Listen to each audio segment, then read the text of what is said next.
New tonight, an Alamo family is on guard. They say feet away from where they were watching TV, a thief was at work outside. The family says they never heard or even noticed the man. Channel 5's Catalina Cruz spoke with the family and the deputies about what rights homeowners have. Steve, Carrie, the family says their peace of mind is shattered tonight. Ceci Hoyuela was at home with her husband, 2 children and 2 grandchildren when the theft happened.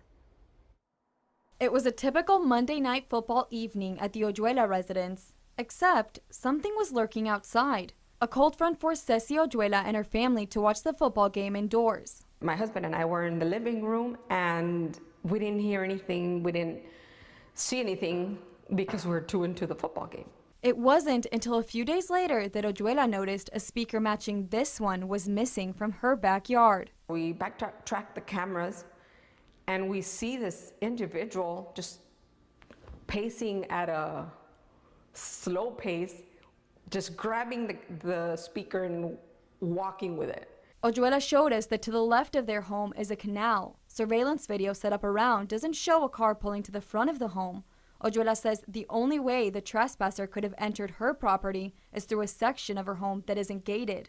There's 13 acres of land separating the Hoyuela's home from the end of their land. This is what someone would have to cross in order to get into their backyard. Hoyuela says the speaker is the least of her worries.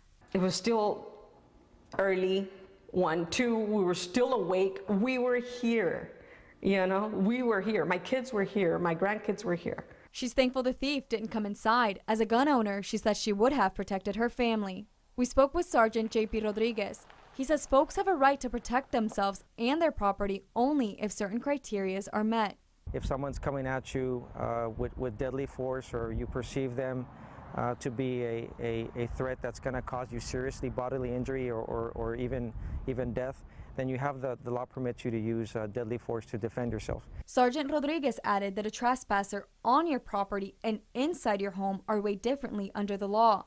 Night and daytime cases also differ. Hoyuela says she hopes this is a one-time event. It's a very $200 speaker, but what? Next time it's going to be one of my vehicles? Next time it's going to be coming in through a window? I don't think so.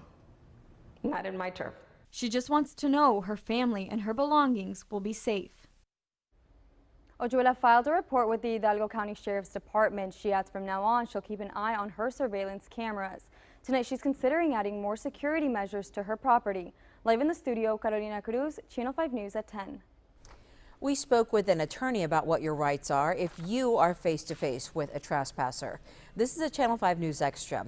Attorney Ricardo Barrera says the key words to remember before taking any sort of force or deadly force are reasonable, necessary, and imminent. He says you could face a lawsuit if your response to a trespasser is viewed as negligent. People have to use their brains and their minds and decide, do they have an old, confused person with Alzheimer's in their backyard? Or do they have a person who's mentally ill, doesn't know where they are? Or a person who's innocently mixed up?